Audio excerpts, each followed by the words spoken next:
बोल श्री गणेश भगवान की जय। उमापति महादेव की जय। ब्रह्मा विष्णु महेश की जय। बोल सत्यनारायण भगवान की जय। आज अमावस्या के दिन मैं सत्यनारायण भगवान की कथा पढ़ रही हूँ। आप ध्यानपूर्वक सुनिएगा। बोल श्री सत्यनारायण भगवान की जय। प्रथम अध्याय। द्वापर युग के समाप्त होने के बाद कलयुग के आरंभ में पवित्र तीर्थ स्थल नैमिषारण्य में आर्यव्रत के 88,000 ऋषि एकत्र हुए। उन ऋषियों ने सर्वश्रेष्ठ मुनि श्री सूत जी से पूछा, हे भगवान, कलयुग में मनुष्य ने छल कपट और ईर्ष्या द्वेष के अधिक बढ़ जाने के कारण अशांति का वातावरण तेजी से बढ़ रहा है। मनुष्य धर्म कर्म को भूल गया है और निर्धनों के शोषण, असहायों पर अत्याचार करने और धर्म विरोध आचरण में लिप्त है, जिससे वह पापों के बोझ से दबता जा रहा है। इस कठिन परिस्थिति में मनुष्य इन सभी विकृतियों से बचते हुए सुख शांति पूर्वक और बंधु जनों से मित्रता के साथ जीवन व्यतीत करता हुआ अंत में मोक्ष कैसे प्राप्त करे।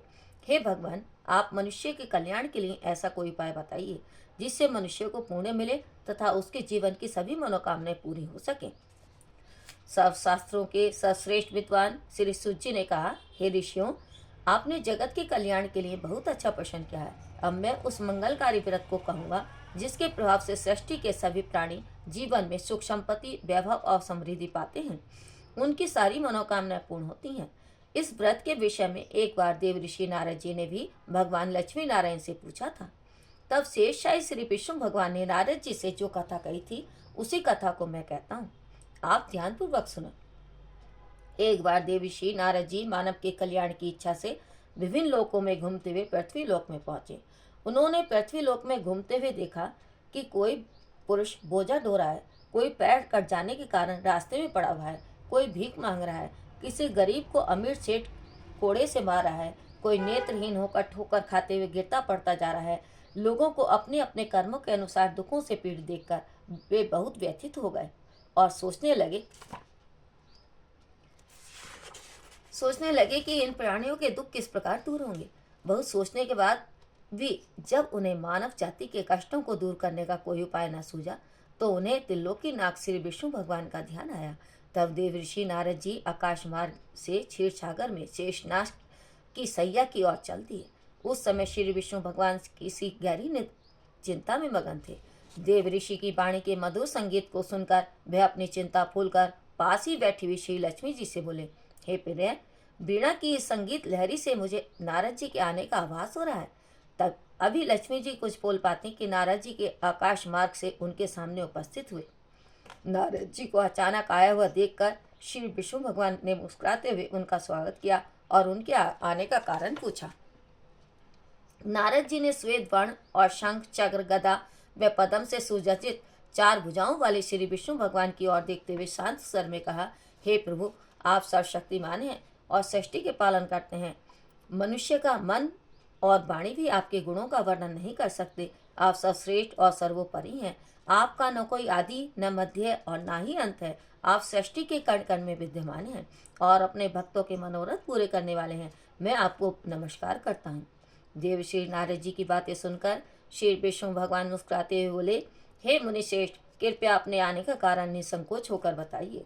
विष्णु भगवान के इस प्रकार पूछने पर नारद जी ने कहा, हे प्रभु, पृथ्वी लोक पर जन्म लेने वाले मानव अपने अपने कर्मों के अनुसार विभिन्न योनियों में रहकर अनेक प्रकार के दुखों से पीड़ित हो रहे हैं। हे दीन लोगों के स्वामी, मुझ पर कृपा करते हुए कोई ऐसा उपाय बताइए जिससे उनका दुख दूर हो सके और वे सुख संपत्ति का भोग करते हुए मोक्ष को प्राप्त करें। इस पर सभी प्राणियों को जीवन देने वाले श्री विष्णु भगवान बोले, हे नारद, अब मैं ऐसा व्रत बतला रहा हूँ जिसके करने पर विश्व के सभी स्त्री पुरुषों को पापों से मुक्ति मिलेगी, निर्धनता दूर होगी और मनुष्य सुख संपत्ति के साथ आनंद पूर्वक जीवन यापन करेगा। इस व्रत को करने पर उसकी सारी मनोकामनाएं पूर्ण होंगी। सारे प्राणियों के कष्ट को नष्ट करने वाला यह व्रत है श्री सत्यनारायण भगवान का व्रत। श्री सत्यनारायण भगवान के व्रत का पूर्णिमा और संक्रांति के दिन विशेष महत्व है। वे वैसे किसी भी दिन स्वच्छ होकर सायकाल में कोई भी मनुष्य श्री सत्यनारायण भगवान की पूजा करे और श्रद्धा पूर्वक प्रसाद तथा चरणामृत ग्रहण करे तो परिवार सहित उसका कल्याण होगा, उसकी सारी मनोकामनाएं पूरी होंगी और उनके घर में धन धान्य की कोई कमी नहीं रहेगी कलयुग में मनुष्य के मोक्ष के लिए यही एकमात्र सरल उत्तम उपाय है। बोल श्री सत्यनारायण भगवान की जय। श्रीमन नारायण नारायण नारायण, लक्ष्मी नारायण नारायण नारायण, श्रीमन नारायण नारायण नारायण, लक्ष्मी नारायण नारायण नारायण, श्रीमन नारायण नारायण नारायण। द्वितीयाध्याय। श्री सूत जी ने कहा, हे ऋषि मुनियों, अब मैं आप सबके सामने उस निर्धन ब्राह्मण की कथा का वर्णन कर रहा हूँ जिसने श्री सत्यनारायण भगवान का सबसे पहले व्रत किया। इस व्रत को करने से उस ब्राह्मण की निर्धनता दूर होने के साथ ही उसके सभी कष्ट भी दूर हो गए। आप सभी उसकी कथा को ध्यानपूर्वक सुने। प्राचीन काल में एक निर्धन ब्राह्मण काशी नगरी में रहता था। भिक्षा मांगकर वह किसी प्रकार अपना जीवन यापन कर रहा था। जिस दिन भिक्षा नहीं मिलती थी उस दिन उसे भूखे पेट ही सोना पड़ता था। उसकी ऐसी दशा देखकर ब्राह्मणों से प्रेम करने वाले श्री सत्यनारायण भगवान एक दिन उस ब्राह्मण के समीप एक वृद्ध व्यक्ति का रूप धारण करके पहुंचे। वृद्ध व्यक्ति के रूप में उन्होंने उस ब्राह्मण से पूछा, हे ब्राह्मण देवता, तुम इस प्रकार घर घर भिक्षा मांगकर अनेकों कष्ट सहते हुए कैसे जीवन यापन कर रहे हो? वृद्ध व्यक्ति के इन वचनों को सुनकर ब्राह्मण बोला, हे मित्र, मैं बहुत गरीब ब्राह्मण हूँ। आय का कोई साधन न होने के कारण मैं भिक्षा मांगकर किसी प्रकार अपना जीवन यापन कर रहा हूँ। यदि आप मेरी निर्धनता को दूर करने का कोई उपाय जानते हो तो कृपा करके मुझे बताइए। निर्धन ब्राह्मण की वचन सुनकर वृद्ध व्यक्ति ने कहा, हे मित्र, श्री सत्यनारायण भगवान का व्रत करने, व्रत कथा सुनने और प्रसाद ग्रहण करने से तुम्हारी गरीबी अवश्य दूर होगी। श्री सत्यनारायण भगवान की पूजा करने से तुम्हारी सारी मनोकामनाएं पूरी होंगी और तुम्हारे घर में धन संपत्ति की कोई कमी नहीं होगी। ब्राह्मण को व्रत करने की विधि विधान बतलाकर वृद्ध व्यक्ति के रूप वाले श्री सत्यनारायण भगवान वहां से चले गए और आगे जाकर वे अंतर ध्यान हो गए।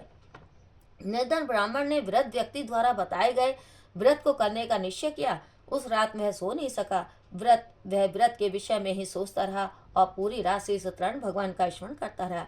प्रातः काल उठ श्री सत्यनारायण भगवान का व्रत रखने का निश्चय कर वह निर्धन ब्राह्मण भिक्षा मांगने के लिए निकल पड़ा।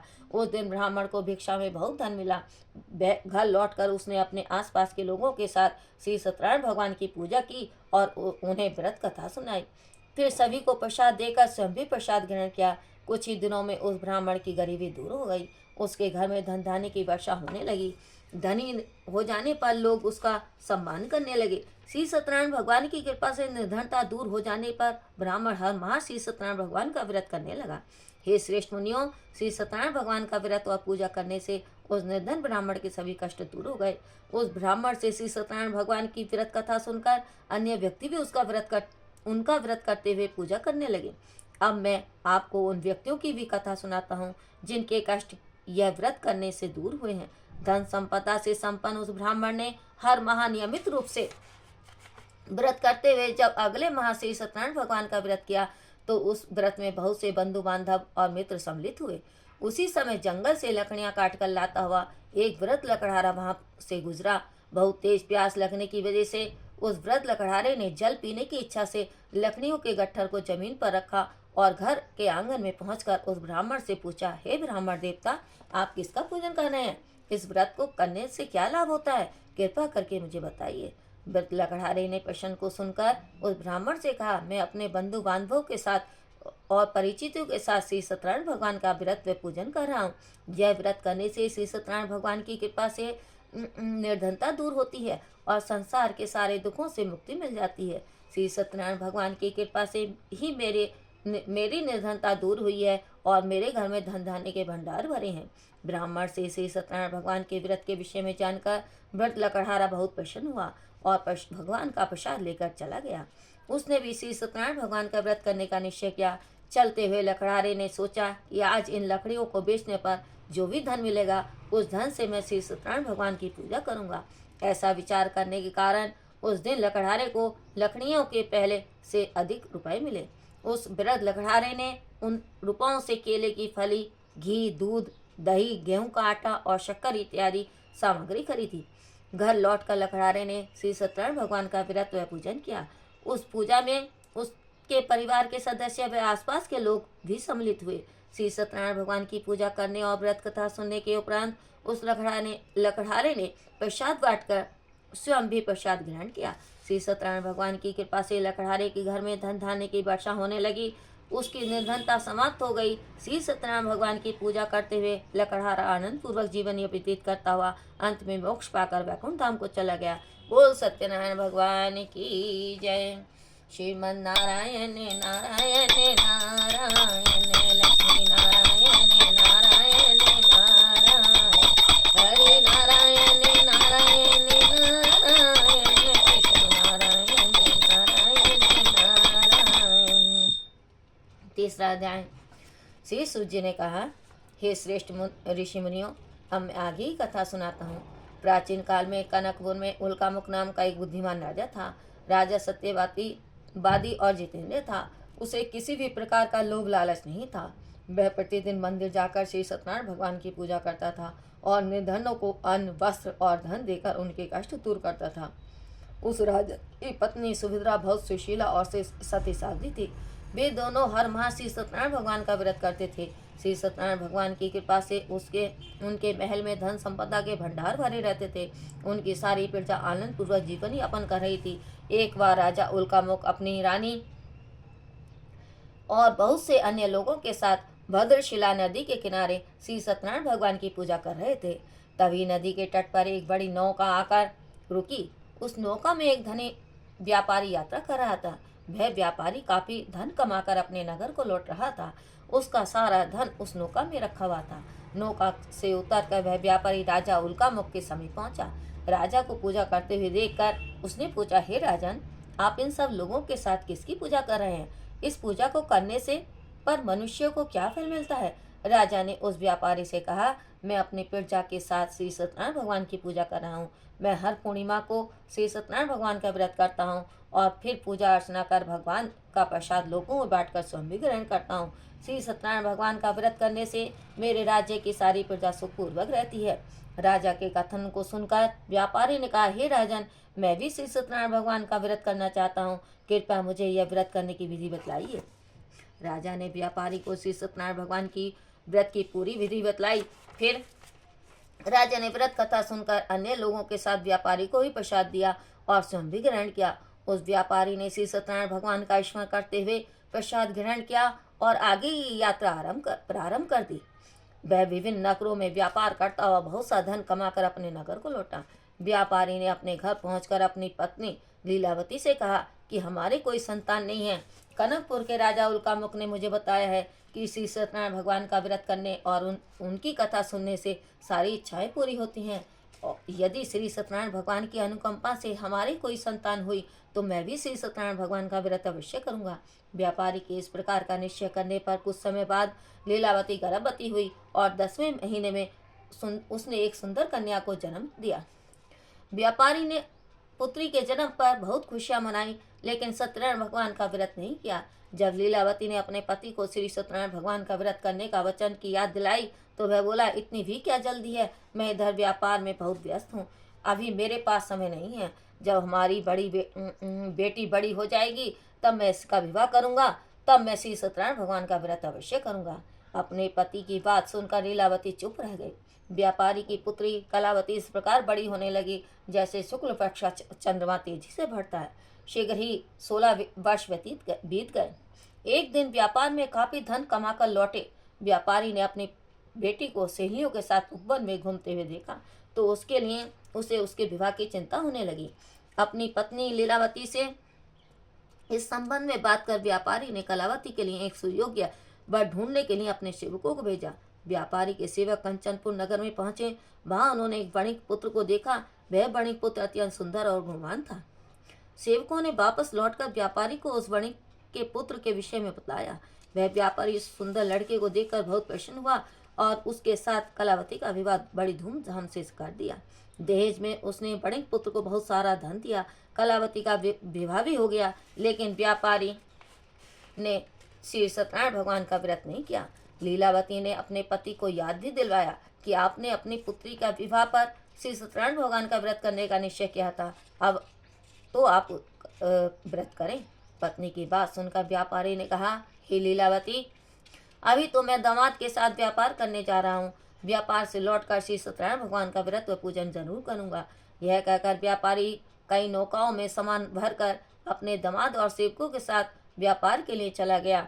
उस व्यापारी के बार बार व्रत का निश्चय करने और फिर व्रत न करने से श्री सत्यनारायण भगवान क्रोधित हो गए और उन्होंने उसे दंड देने का निश्चय किया। व्यापारी अपने दामाद के साथ रतनसारपुर नामक नगर में पहुंचकर व्यापार करने लगा। श्री सत्यनारायण भगवान की माया से कुछ चोर वहां के राजा के महल में चोरी करके भाग रहे थे। राजा के सैनिक उन चोरों का पीछा कर रहे थे। भागते हुए चोरों ने सैनिकों से बचने के लिए चोरी का माल अवसर पाकर व्यापार की नावों में छुपा दिया। चोर खाली हाथ आसानी से भाग गए। चोरों का पीछा करते हुए सैनिक व्यापारी की नावों के पास पहुंचे। व्यापारी की नावों में तलाशी लेने पर उन्हें राजा का चोरी गया हुआ धन मिल गया। तब वे सैनिक उस व्यापारी और दामाद को बांधकर राजा चंद्रकेतु के पास ले गए। राजा चंद्रकेतु ने उन दोनों को कारावास में डाल दिया और उनका सारा धन जब्त कर लिया। श्री सत्यनारायण भगवान के प्रकोप से उधर लीलावती भी कई मुसीबतों में पड़ गई। चोर उसके घर का से सारा धन चुरा कर ले गए। घर में धान खाने के लिए अन्न के नहीं बचा। भूख प्यास से व्याकुल व्यापारी की बेटी कलावती अन्न की चिंता में एक ब्राह्मण के घर गई। वहां श्री सत्यनारायण भगवान की व्रत कथा हो रही थी। कलावती ने भी वहां बैठकर व्रत कथा सुनी और प्रसाद लिया। फिर अपने घर लौटकर कलावती ने अपनी माँ लीलावती को सारी बात बताई। कलावती से श्री सत्यनारायण भगवान के व्रत की बात सुनकर लीलावती ने भी श्री सत्यनारायण भगवान की व्रत करने का निश्चय किया। अगले दिन लीलावती ने अपने परिवार और आसपास के लोगों के साथ श्री सत्यनारायण भगवान का पूजन किया और फिर सबको प्रसाद बांटकर स्वयं भी प्रसाद ग्रहण किया। लीलावती ने अपने पति और दामाद के शीघ्र घर लौट आ जाने की कामना से श्री सत्यनारायण भगवान का व्रत किया था। लीलावती ने विधि पूर्वक व्रत करने और प्रसाद ग्रहण करने से श्री सत्यनारायण भगवान प्रसन्न हो गए और उसकी मनोकामना पूरी की। उन्होंने राजा चंद्रकेतु को स्वप्न में दर्शन देकर कहा, हे राजन, वह व्यापारी और उसका दामाद बिल्कुल निर्दोष हैं। सुबह ही उन दोनों को छोड़ दो और उनका सारा धन भी लौटा दो, अन्यथा तुम्हारा सारा धन वैभव राज्य आदि सब नष्ट कर दूंगा। इतना कहकर श्री सत्यनारायण भगवान अंतर ध्यान हो गए। प्रातः होते ही राजा चंद्रकेतु ने अपने मंत्रियों और राज्य ज्योतिषियों को रात के सपन के बारे में बतलाया तो सभी ने व्यापारी और उसके दामाद को छोड़ देने के लिए कहा। राजा चंद्रकेतु ने तुरंत उन दोनों को छोड़ दिया, उनका सारा धन भी लौटा दिया। इस प्रकार से सत्यनारायण भगवान की कृपा से वे दोनों खुशी खुशी अपने नगर की ओर चल दिए। बोल सत्यनारायण भगवान की जय।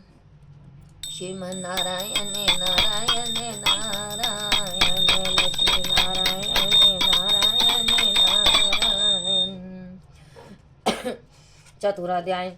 श्री सूत जी बोले, उस व्यापारी ने अपने दामाद के साथ शुभ मुहूर्त में नौकाओं में से रतनसारपुर से प्रस्थान किया। लंबी यात्रा करने के बाद एक नगर के तट पर नौकाओं को रोककर दोनों ने भोजन किया और फिर विश्राम करने लगे। जब नदी किनारे वे दोनों विश्राम कर रहे थे तभी श्री सत्यनारायण भगवान साधु के रूप में वहां पहुंचे।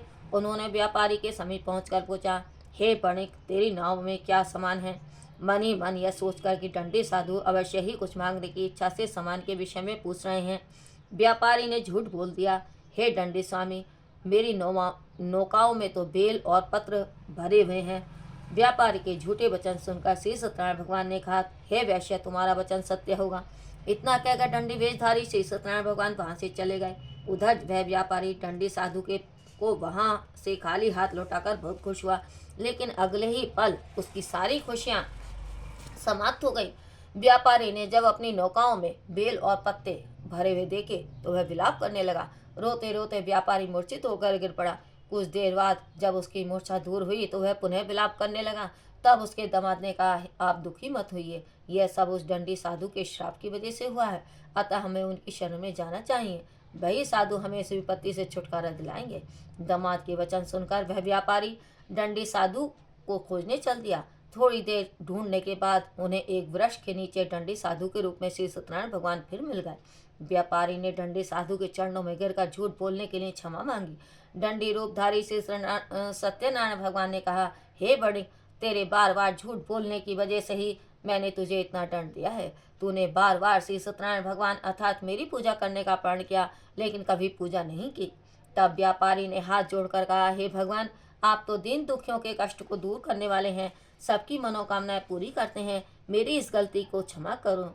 आपके रूप को तो ब्रह्मा आदि भी नहीं जान पाते, फिर भला मैं अज्ञानी कैसे आपकी लीला को समझ सकता हूँ।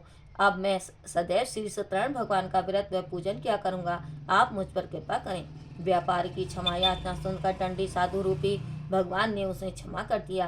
तभी व्यापारी की नौकाओं में भरे हुए बेल और पत्ते पुनः धन धान्य में परिवर्तित हो गए।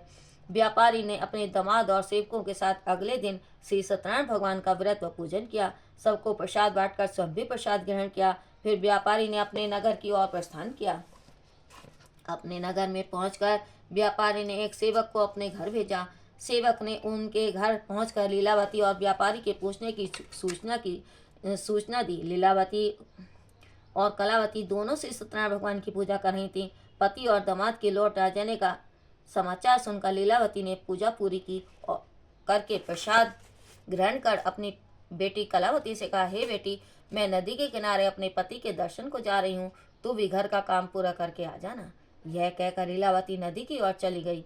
पति से मिलने की खुशी में कलावती प्रसाद ग्रहण किए बिना ही घर से निकलकर नदी किनारे पहुंच गई। उसके प्रसाद ग्रहण न करने पर श्री सत्यनारायण भगवान क्रोधित हो गए। उन्होंने व्यापारी की नौकाओं को उसके दामाद सहित नदी में डुबो दिया। अपने पति को वहां न पाकर कलावती जोर जोर से रोने लगी।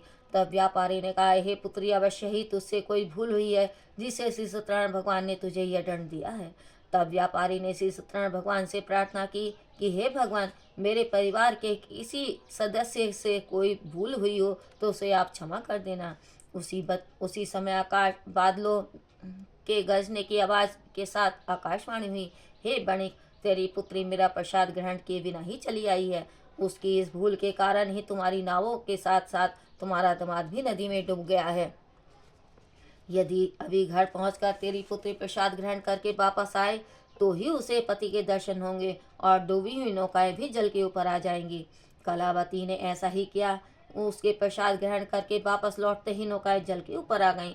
व्यापारी का दामाद भी सुरक्षित नदी से बाहर निकल आया। श्री सत्यनारायण भगवान की कृपा से व्यापारी की खुशियां फिर से लौट आई। घर लौटकर व्यापारी ने अपने परिवार और बंधु बांधवों के साथ श्री सत्यनारायण भगवान की पूजा की और सबको प्रसाद बांटकर स्वयं भी ग्रहण किया। श्री सत्यनारायण भगवान का विधिवत पूजन करने से उस व्यापारी का घर धन धान्य से भरपूर हो गया। उसकी सारी मनोकामनाएं पूरी हुई और वह सुखपूर्वक जीवन यापन करता हुआ अंत में वैकुंठ धाम को चला गया। बोल सत्यनारायण भगवान की जय। श्रीमन नारायण नारायण नारायण, लक्ष्मी नारायण नारायण नारायण, श्रीमन नारायण नारायण नारायण, हरि नारायण नारायण नारायण, श्रीमन नारायण नारायण नारायण। पंचम अध्याय। श्री सूत जी बोले, हे ऋषि मुनियों, अब मैं एक अन्य कथा भी सुनाता हूँ। आप सभी चिंता मुक्त होकर यह कथा सुनो और जीवन में इस कथा का आचरण करो। कौशलपुर में तुंगध्वज नाम का एक राजा था। उसके नगर की प्रजा उसकी छत्र छाया में सुखपूर्वक रह रही थी। वह राजा अपनी प्रजा के सुख दुख में का बहुत ध्यान रखता था, लेकिन एक बार उसने भी श्री सत्यनारायण भगवान का प्रसाद ग्रहण नहीं किया। तब सभी को चिंता मुक्त करके धन संपत्ति के भंडारों को भरकर प्राणियों को जीवन के सारे सुख देने वाले श्री सत्यनारायण भगवान ने राजा को प्रसाद ग्रहण न करने का दंड दिया।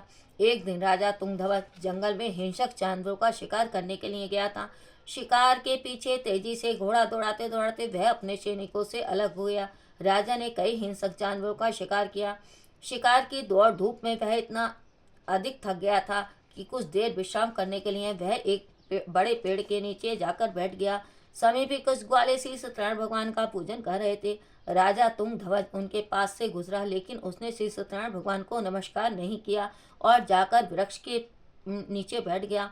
ग्वालों ने पूजा करके राजा को प्रसाद दिया तो राजा ने उनको छोटे लोग समझकर वह प्रसाद ग्रहण नहीं किया और घोड़े पर सवार होकर अपने नगर की ओर चल पड़ा।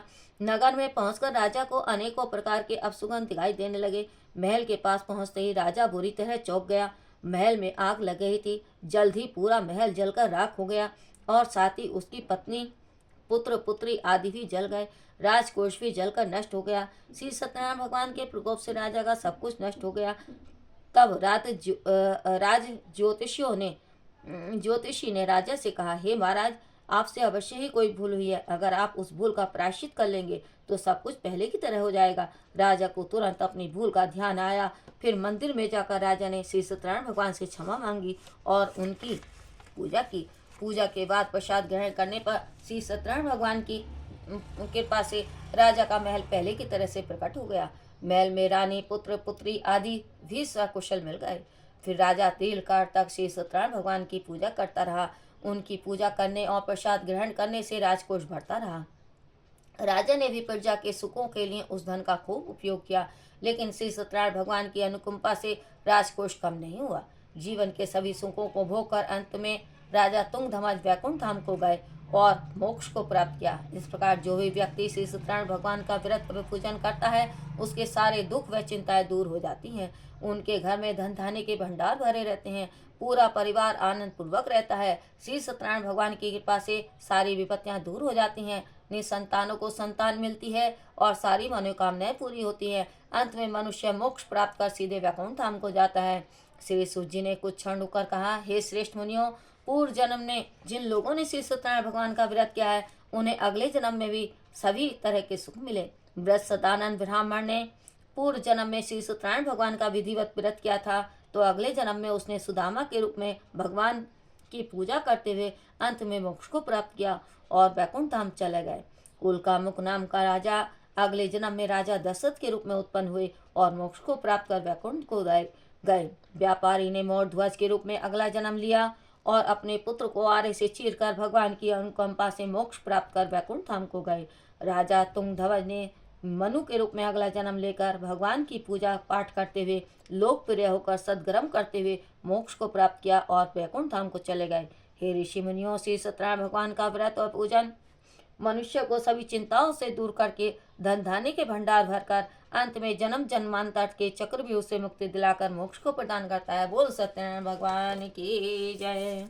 श्रीमन नारायण नारायण नारायण, लक्ष्मी नारायण नारायण नारायण, श्रीमन नारायण नारायण नारायण, लक्ष्मी नारायण नारायण नारायण, श्रीमन नारायण नारायण नारायण, भजमन नारायण नारायण नारायण। बोल सत्यनारायण भगवान की जय। जो भी इस कथा को पढ़ता है, सुनता है, सुनाता है, उसके सभी संकटों का नाश होता है। जय श्री हरि की जय। जय लक्ष्मी रमणा स्वामी, जय लक्ष्मी रमणा, सत्यनारायण स्वामी जनपथ हरना।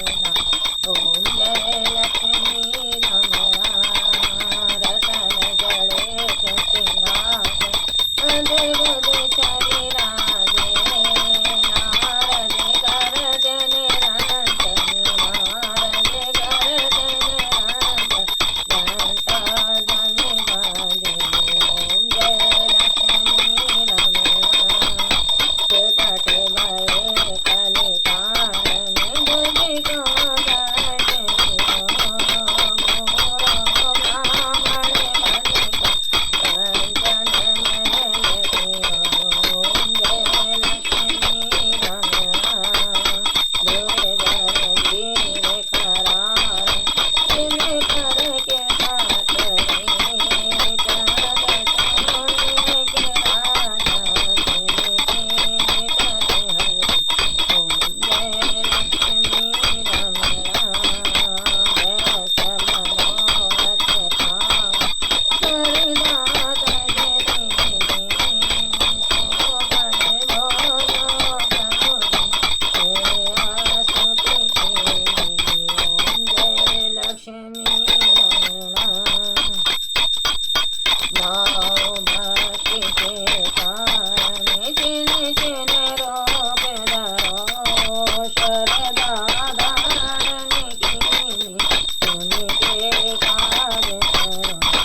ओम जय लक्ष्मी रमणा, बाल बाल संग गाता, मन में भरत करी, मन मांझिक वर दीना, दीन दयाल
सारम कर्णावतारम संसारे सारम भुजेन्द्रहारम सदा वसंतम हृदयारविंदे भवम भवानी सहितं नमामि।